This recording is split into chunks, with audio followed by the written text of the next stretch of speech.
इधर इधर ताकिए साहब जी, हाथ धो खा लिया, हाथ धोते समय आएगा। चलिए आ गया तो हाँ बैठ जाइए, बैठ जाइए।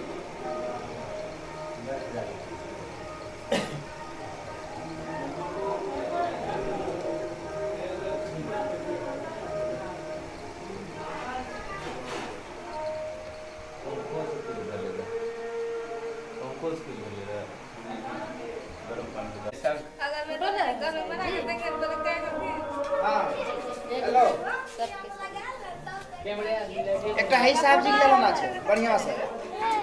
पंखी लगाबे छी, कोई दिक्कत नहीं है। फिर भरना नहीं है, इसे खड़ा रहिए, लाज लागे छै साहब। भाग ले बढ़िया साहब जी लेना है। हां हां थोड़ा दिखा दे, जब चिंता के ना करे। और साहब जी बोल दिखा दे, हमरा नहीं देखना, साहब जी देखना बोल रहे। ए साहब जी बिना टोपी ना मान ले हैं की एल्बम बनेगा।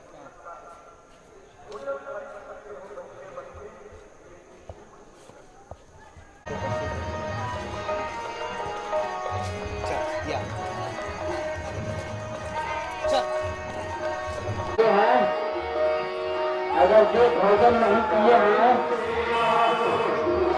भोजन का भंडारा भी खाली है। साध्य समाज की जय, सब्ज तिरमनी साहेब की जय, कबीर सम्राट की, यानी पूरा साइड है।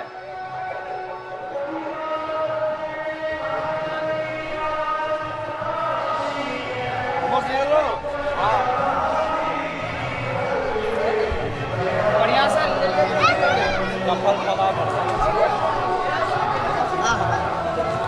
मेरा भी एक दो फोटो लीजिए। गाड़ी कैमरा चला लेना, मैं चलिए।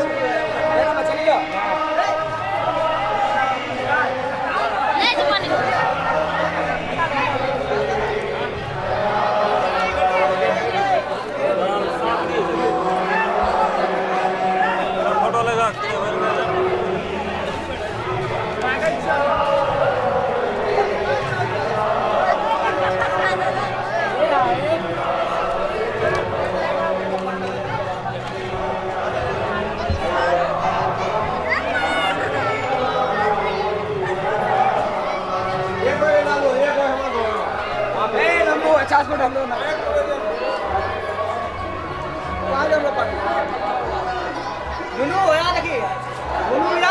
फोटो एक साथ बढ़िया होना चाहिए। साहब बोल लगी इन्हें रहना सुना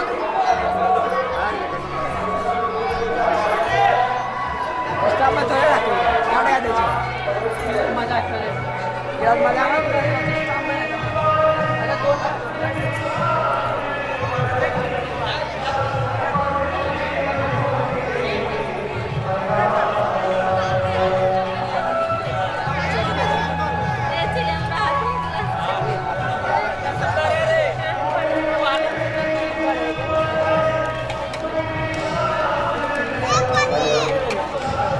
स्टार्ट हो जाता है।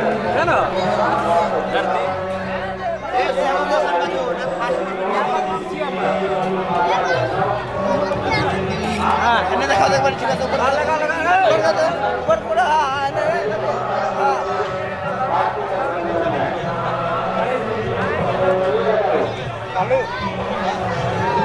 अरे भाई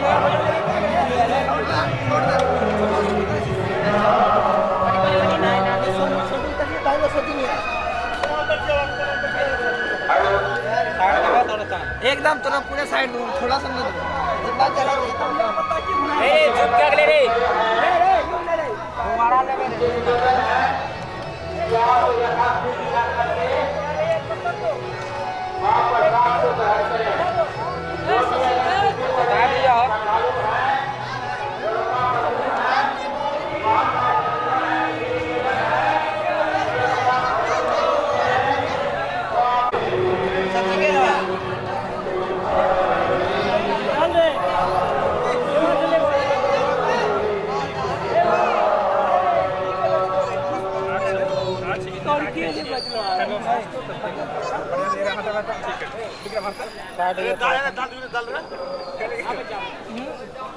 देखिए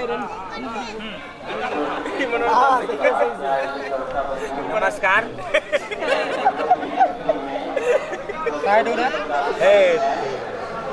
हम लोग कार्यकर्ता लास्ट में खाने के लिए बैठे हैं।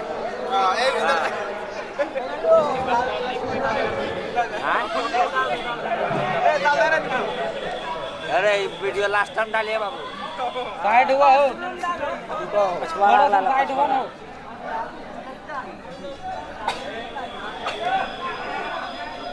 रखिए बाबू बहुत चलेगा चावल चावल चावल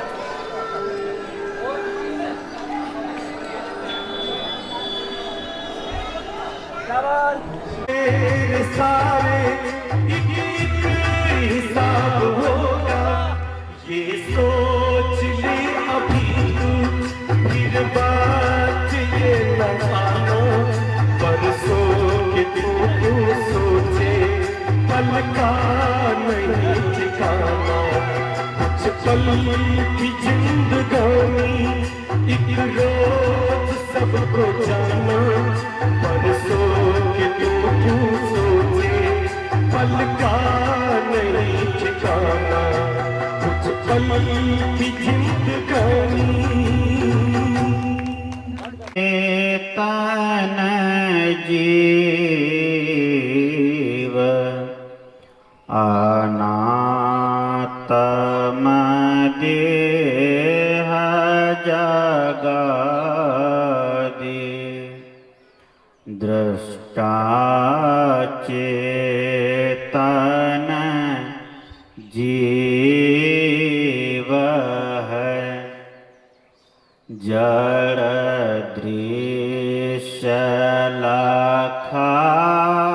लखाए ऐसा बोध विवेक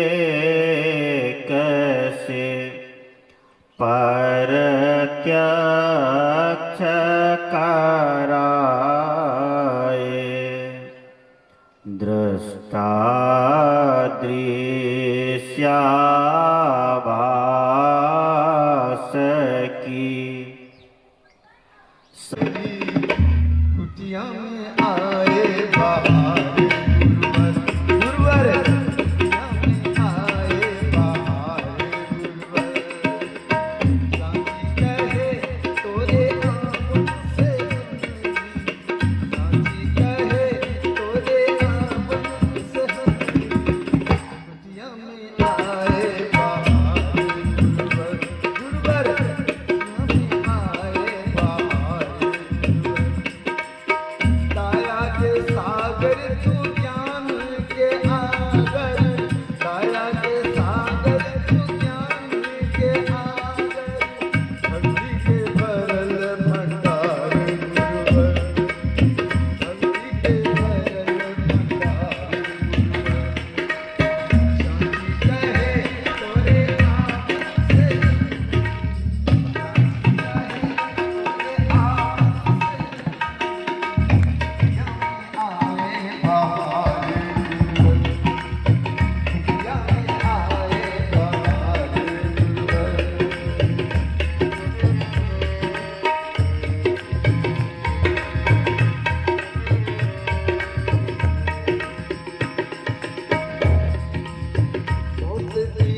ये स्वाभाविक है।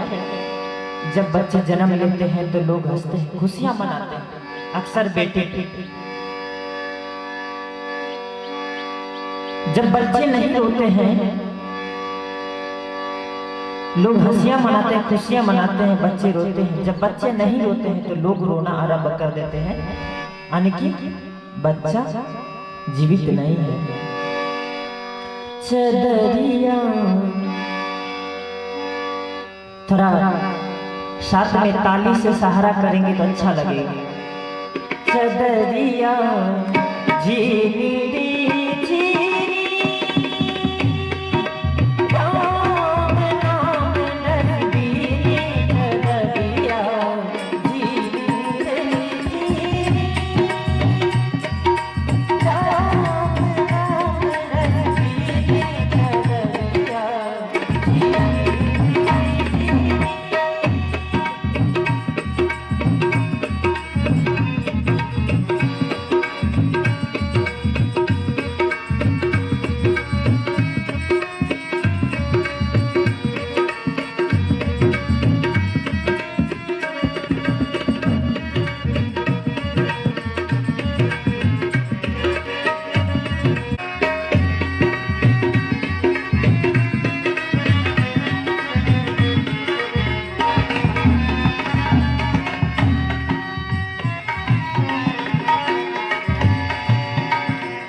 जब मोरी चादर बनकर आयो रंग रेजी दीने, जब मोरी चादर बनकर आयो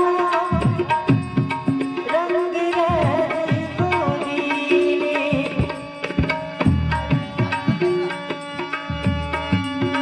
ऐसा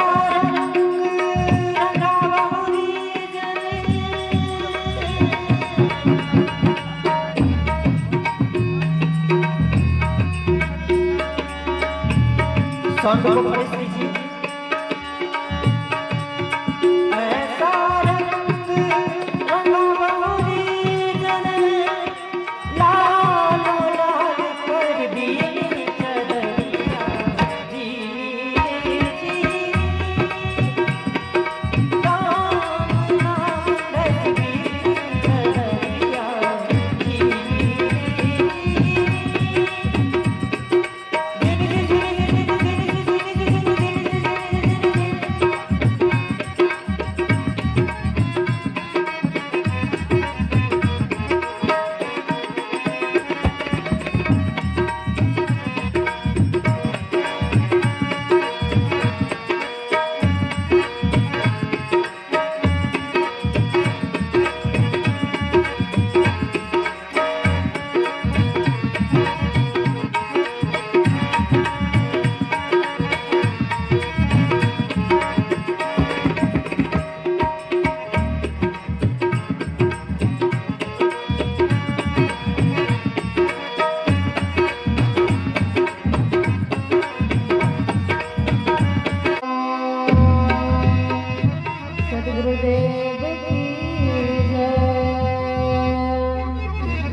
भारत देश एक धर्म प्रधान देश है, एक महान देश है। भारत अपनी विशालता के कारण महान नहीं हुए हैं, बल्कि अपने आदर्शों के कारण महान हैं, अपने गुणों के कारण महान हैं। भारत से कई ऐसे देश हैं जो भारत से अधिक धन धान्य से संपन्न है, लेकिन अध्यात्म क्षेत्र में महानता की सूची में हमारे यहाँ भारत देश सबसे पहला आता है, क्योंकि हम देखते हैं कि भारत भूमि का कोई ऐसा टुकड़ा नहीं होगा, कोई ऐसा भूभाग नहीं होगा जहाँ पर किसी महापुरुष ने जन्म न लिया हो।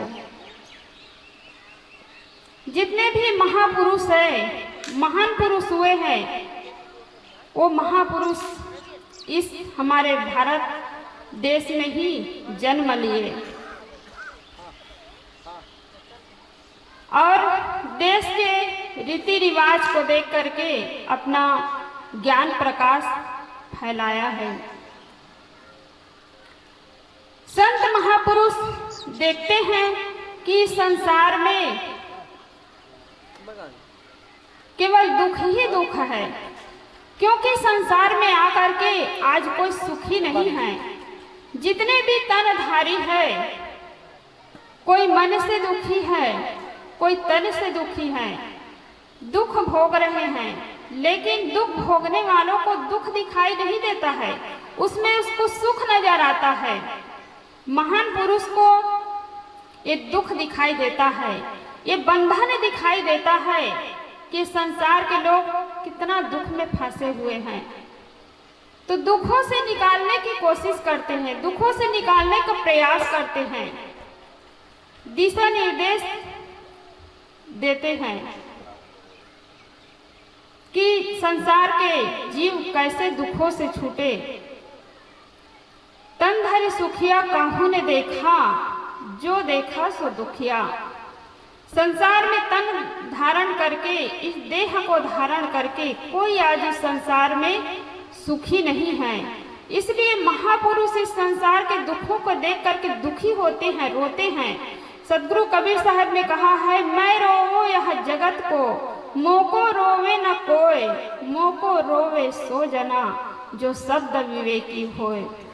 मैं संसार के दुखों को देख करके रोता हूँ, दुखी होता हूँ, लेकिन संसार के लोग मेरे लिए नहीं रोते हैं। मेरे लिए वही रोते हैं जो शब्दों के पारखी हैं, जो शब्दों के विवेकी है, जो जीवन के अर्थ को समझता है, जो मेरी बातों को मानता है। समाज की जय।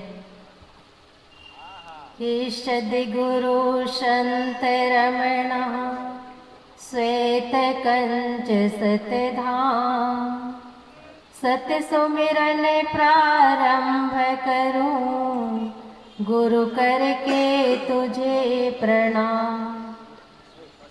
मेरे मन मंदिर के आराध्य गुरुदेव जी, श्रद्धेय साहेब जी, पूजनीय वंदनीय संत समाज, धर्म प्रेमी आत्मिक बंधुओं, शक्ति भक्ति के स्रोत माता बहनों, इस धारा धाम पर खेलने वाले नन्हे मुन्ने बच्चे, मुझे भी आज्ञा हुई है। आज्ञा पढ़नार्थ आप लोगों के समक्ष कुछ देर निवेदन प्रस्तुत है। सदगुरु कबीर साहब जी की एक साखी है, कबीर कमाई आपने निष्फल कबू न जाए, बोया पेड़ बबूल का आम कहाँ से खाए। सदगुरु कबीर साहब इस साखी में कर्म सिद्धांत को समझाने के लिए आम और बबूल का रूपक प्रस्तुत करते हैं। उनके कहने का भाव है कि यदि हम बबूल का पेड़ लगाएं तो उसमें आम कैसे मिलेगा। बबूल तो बबूल होता है, उसमें कांटा होता है, कड़वा फल होता है, आम नहीं। इसी प्रकार कोई चोरी करे, हत्या करे और कहे कि लोग हमारी पूजा करें, हमें मान सम्मान दें, तो यह कैसे होगा। व्यक्ति अपने कर्म के अनुसार से ही सुख दुख पाता है। जैसे करोड़ों यज्ञ जब तक हवन करने पर भी करोड़ों देवता मिलकर बबूल में आम का फल नहीं लगा सकते। यज्ञ जब तब से कर्म फल भोग बदल नहीं सकता। किसी को सताया है, किसी जीव पर छुरा चलाया है तो निश्चित ही उसका दंड भोगना पड़ेगा।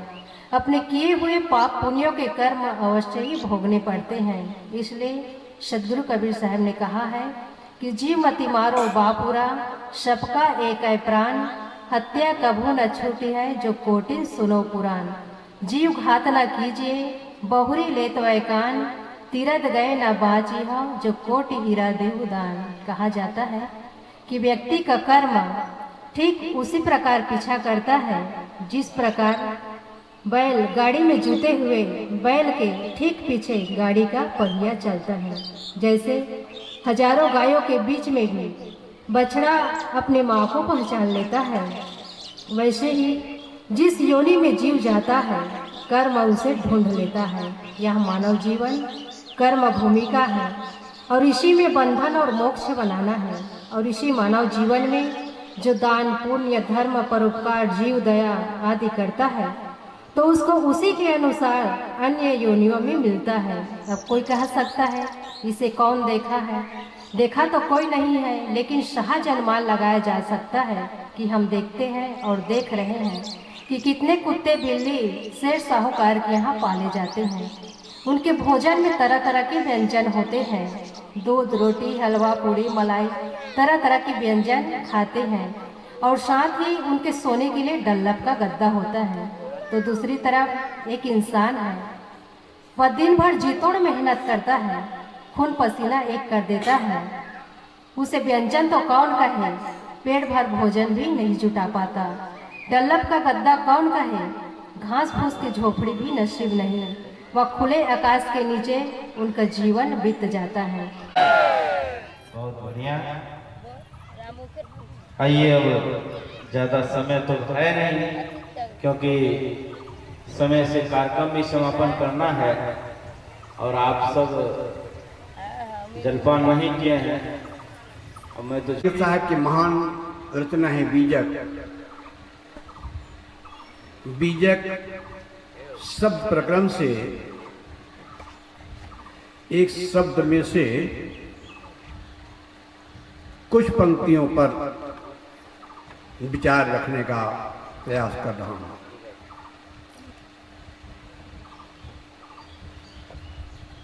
बीच से ले रहा हूं मैं, आगे पीछे, क्योंकि पूरा पद पर बोलूं तो टाइम लगेगा। समय के अनुसार मैं कुछ पंक्तियों पर बोलने का प्रयास करूंगा। रेड़ रूख भय मलयागिर, चहुदिस फूटी बासा, तीन लोक ब्रह्मांड खंड में अंधरा देखे तमाशा, पंगा मेर स्मेर उलंघे त्रिभुवन मुक्ता डोले, गूंगा ज्ञान विज्ञान प्रकाश से अनहद बानी बोले। इन चंद पंक्तियों पर कहने का प्रयास कर रहा हूं। रेड़ रूख भय मलयागिर। रेड़, रेड़ी का पेड़ जो होता है जिसका तेल निकालते हैं, छोटा पेड़ होता है। महुआ आम कटहल बड़े बड़े पेड़ होते हैं, आम आप बरगद पीपल। साहब कहते हैं रेड़ रूख भय मलयागिर। रेड़ रूख हो गए और इतना नहीं, मलयागिर चंदन हो गए। चारों दिशाओं से सुगंधी फैल रही है। ये कबीर साहब के पंक्तियां ये हमें बता रही हैं। कबीर साहब ऐसे महापुरुष थे। गोस्वामी जी ने मानस में कुछ पंक्तियां कही कि मुंह को होए बाचाल पंग चढ़े गिरिवर गहनम, जासु कृपासु दयाल द्रव सकल कलिमल दहनम। ये पंक्ति गोस्वामी जी ने गणेश जी की स्तुति में कही है।